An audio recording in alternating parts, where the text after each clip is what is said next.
लेकर हाजिर हूँ मैं अशोक कुमार अंज। तो आइए चलते हैं खबरों की ओर।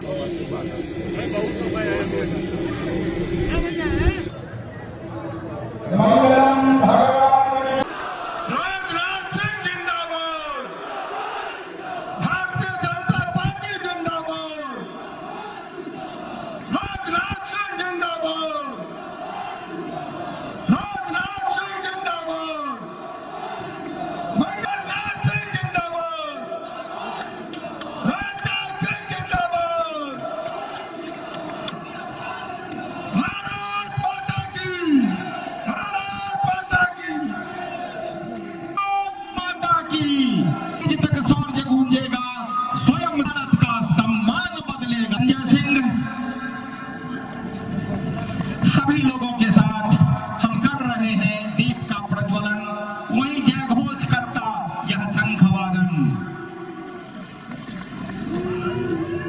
जोर संजय सिंह पप्पू जी, हरी शहर की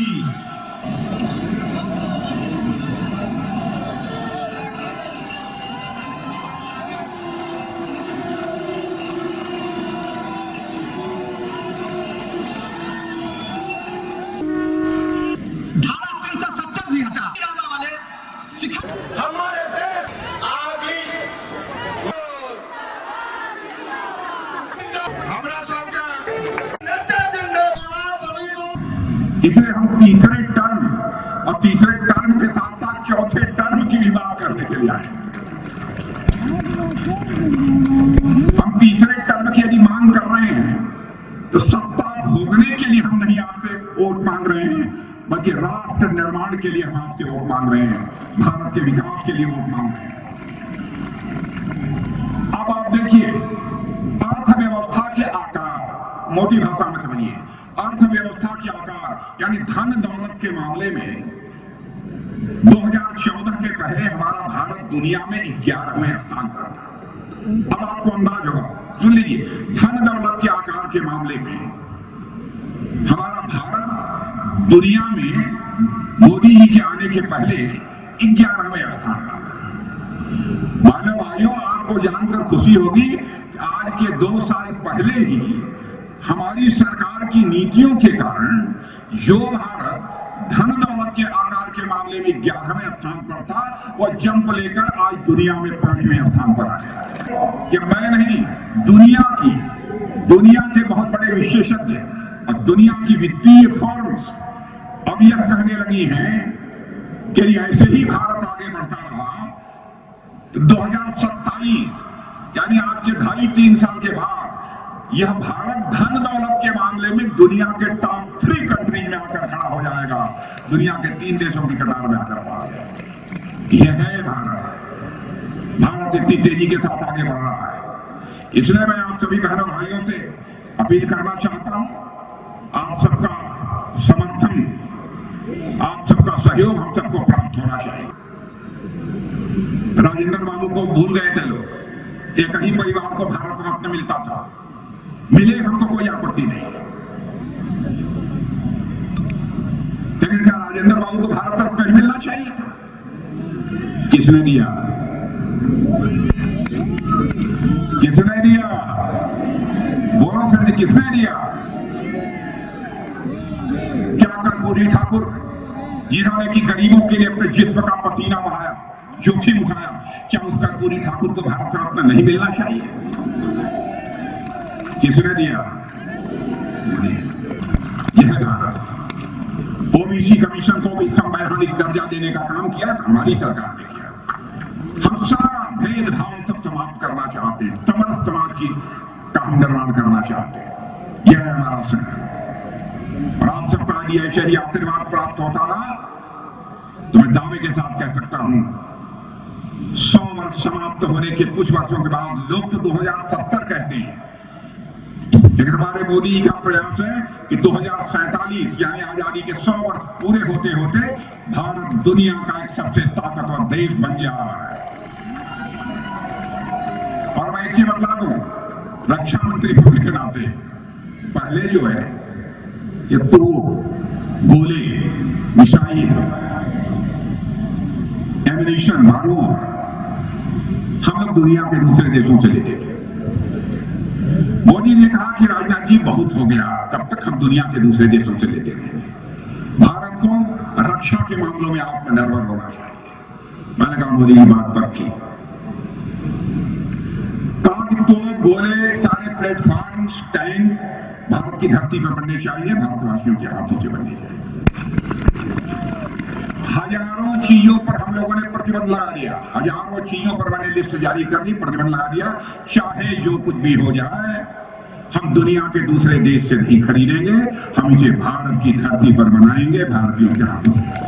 और आज आपको जानकर खुशी होगी, गौरव की अनुभूति होगी, जो भारत दुनिया का सबसे बड़ा इंपोर्टर, यानी दुनिया के दूसरों से यह तक रक्षा संबंधित साजो सामान आयात करने वाला भारत था, आज वह भारत 20,000 करोड़ रुपए से ज्यादा का निर्यात कर रहा है, एक्सपोर्ट कर रहा है। यह बात हर मामले में भारत आत्मनिर्भर बनेगा मेरे बहनों भाइयों। और इसीलिए मैं कहना चाहता हूं, यहां पर हमने बहुत सारे काम किए। अब देखिए, भारत की एक संस्कृति है, भारत की एक परंपरा है, हम उन सब सारी चीजों का भी ध्यान रखते हैं। आए दिन बहुत जब कद्दावर लोग हुआ करते थे, बहुत सारी ऐसी कमजोर परिवार की बहू बेटियां, उनके साथ रेप हो जाता। बहनों भाइयों, कोई दूसरी सरकार इसे बर्दाश्त कर ले, भारतीय जनता पार्टी बर्दाश्त नहीं कर सकती।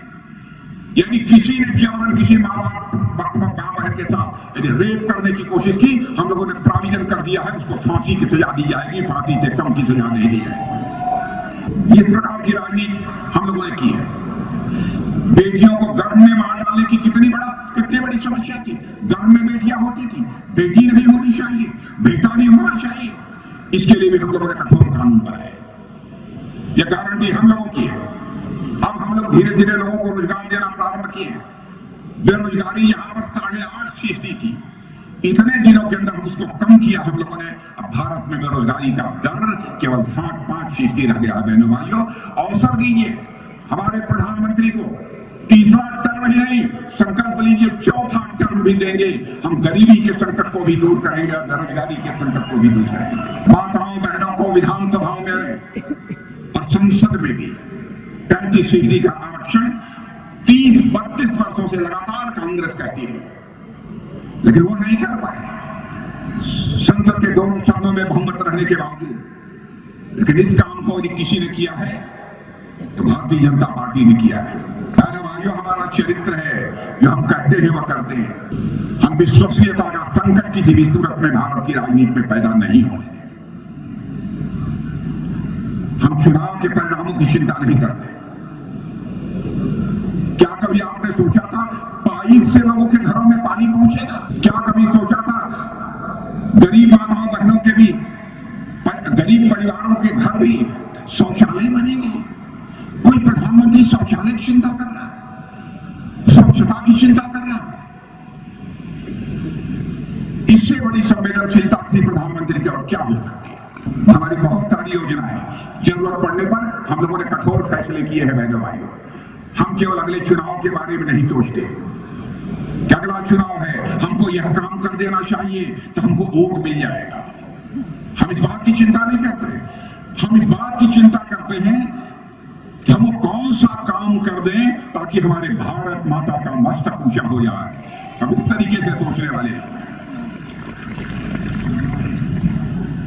हम लंबी योजना बनाते हैं। हमारे किसान भाइयों को प्रतिवर्ष कोई सरकार आएगी, मुफ्त में वहां से 6,000 रुपया उसकी जेब में भेज देगी। क्या कभी किसी ने सोचा था झोपड़ियों में रहने वाली हमारी माताओं बहनों को भी गैस सिलेंडर से खाना बनाने का कभी अवसर मिलेगा? क्या कभी सोचा था किसी ने झोपड़ी में रहने वाला भी जो गरीब होगा, यदि वो बीमार हो जाएगा तो इलाज कराने के लिए 5 लाख रुपए तक का उसका मुफ्त इलाज होगा? कई ऐसे काम हमारी सरकार ने किए। सारे कामों की यदि मैं गणना करूं तो इसमें लंबा समय लग जाएगा। बहनों भाई, बराबर कांग्रेस जब भी चुनाव के मैदान में उतरती थी तो कहती थी हम गरीबी समाप्त करना चाहते हैं। 50 वर्षों तक किसी ने किया है तो कांग्रेस ने किया है। क्यों नहीं गरीबी समाप्त? और आज मैं दावे के साथ कह सकता हूं 10 वर्षों के अंदर ही हमारे प्रधानमंत्री मोदी ने करिश्मा कर दिया है। बहनों भाइयों, गरीबी रेखा के नीचे जीवन निर्वाह करने वाले, गरीबी रेखा के नीचे जीवन निर्वाह करने वाले 25 करोड़ लोग आज उस गरीबी रेखा से बाहर हो गए हैं। बहनों भाइयों, यह मैं नहीं कह रहा हूं, नीति आयोग